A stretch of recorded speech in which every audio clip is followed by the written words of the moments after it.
Hello, everybody. Welcome back to the channel. I'm your host, Ivan, and welcome back to the CheckX series. This is CheckX episode number 20, I believe. So we are, episode 10, for example, felt like it was like an hour ago. Like, wow, time flew by. But, as you know, as I say every day, if you are new here, the CheckX series is pretty much about the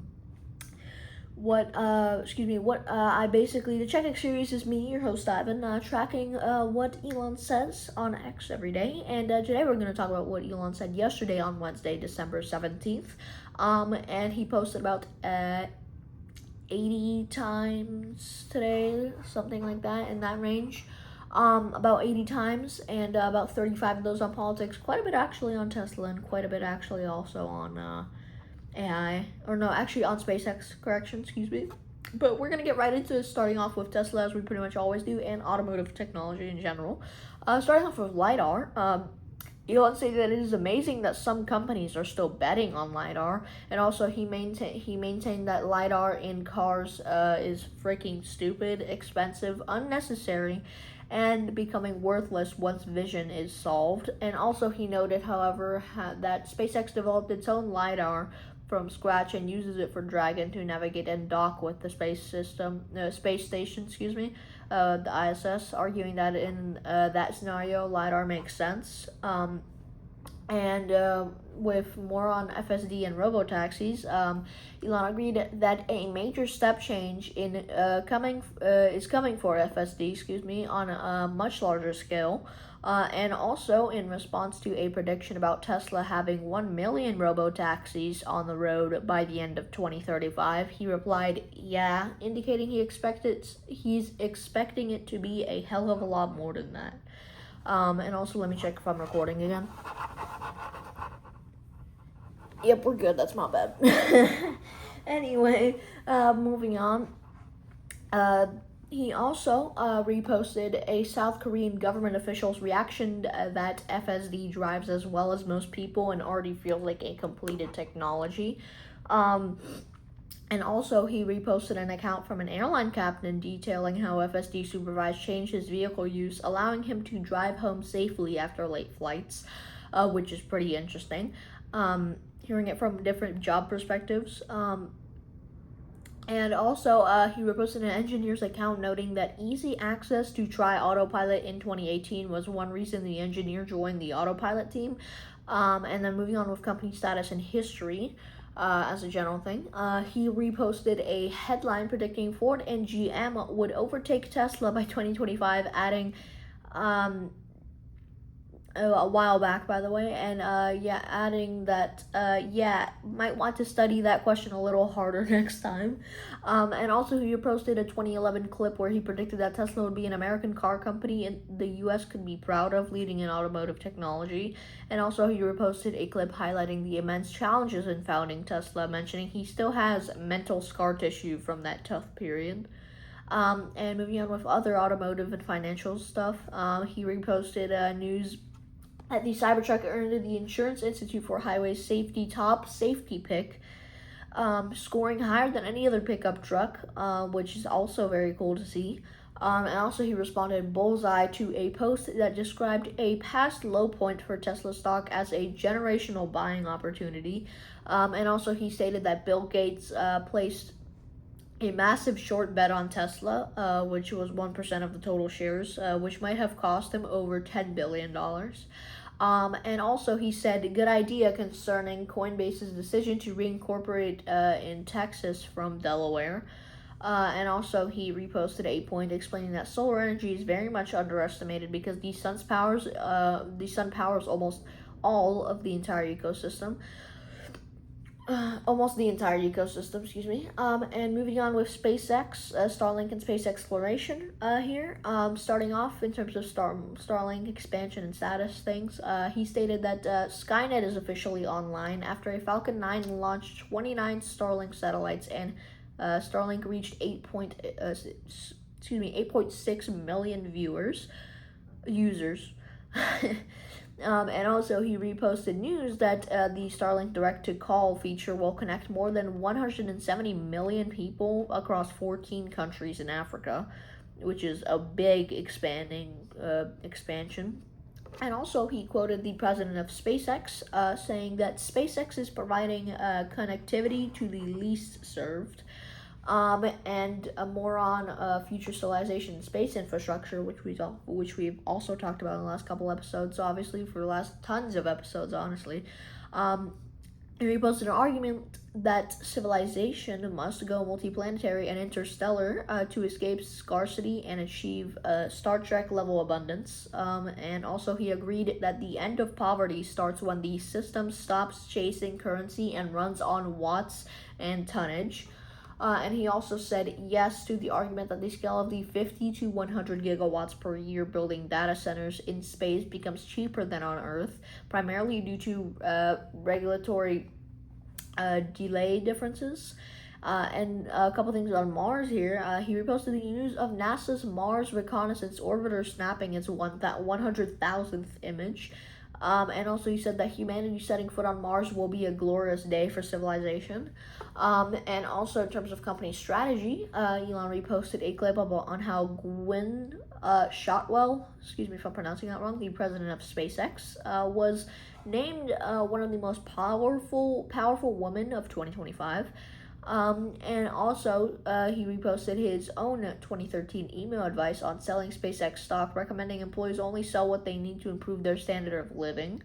And moving on to XAI, Grok, and AI, more just AI in general, artificial intelligence.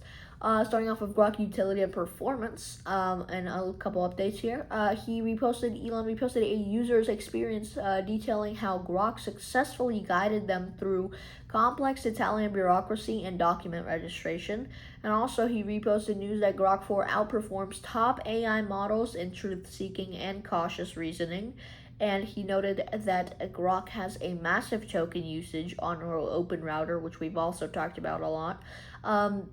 And also, he reposted news that the Grok Voice API is now live, allowing apps to talk with users in real time using natural voices. And in terms of general intelligence and AI in creative fields, in response to a claim that general intelligence does not exist, he said that the person lost his marbles a long time ago. And also, he said bullseye in agreement with the position that AI informing the development of games and media is the future, and also that the negative perception of AI among artists is manufactured to protect jobs. And also, a bit on Neuralink and company culture here. He quoted a post about building the future at XAI, calling it a great future. And also, he reposted a video showing a paralyzed man using his mind via Neuralink to control a robotic arm to feed himself, which is pretty cool. And moving on, talking about economics, philosophy, and personal conduct. In terms of zero-sum thinking, he agreed that the zero-sum mindset is false, because the economic pie has grown dramatically over time. And he also stated, indeed, zero-sum thinking is the root of so much envy and cynicism. Hope I'm pronouncing that word right. Excuse me. A little bit more on future economies things. He predicted that there will be no poverty in the future. No poverty in the future. That was not quoted. And consequently, no need to save money because there will be a universal high income. And in terms of philanthropy, he reposted the idea that it is easy to donate money to look good, but extremely hard to use that money to actually make a real difference. And now we're going to move on to the actual general politics and social commentary stuff. So starting off with government and tax regulation, he agreed 100% that term limits are needed for Congress. And also he said yep concerning the post that the U.S. tax system encourages voting for people who give away someone else's fish. And also he said interesting concerning the historical absence of of a federal income tax in the U.S. before 1913. And also regarding Bernie Sanders' push for a moratorium on data center construction, Elon quoted a critique stating that it would be easier to colonize new planets than unwind bureaucratic grift and regulatory capture. He added that the takers like Bernie will eventually follow the makers, but they are cowards too and lack any sense of adventure. Catching strays here. But anyway, in terms of gender identity issues, big topic in all these episodes pretty much, he reposted a post arguing that there are only two genders, and also he reposted a leaked video where medical professionals admit that puberty blockers permanently destroy the sexual function of children who start treatment early. And also he called it crazy that Canada's National Statistics Agency is preparing to publish gender identity census data for infants and toddlers. And also he replied, wow, to the article about a Canadian father being jailed for trying to prevent his daughter's medical transition and refusing to abide by a gag order. And also in terms of DEI and race, and also those weird, again, just more really weird stuff there. It's, yeah, anyway, in terms of DEI and race, he said regarding, or like regarding a judge's decision to block Trump's snap enforcement against non-citizens, noting the judge's focus on DEI, and also he agreed that DEI means anti-white, and added, yes, anti-male and anti-straight, and also he replied, what the F, concerning the lack of media coverage about a white AutoZone employee and a white cellmate who were killed by a man who said he wanted to kill white men. And also, in terms of immigration and crime globally, he argued that the UK's high rape rate compared to Poland's low rate because Poland did not allow uncontrolled immigration.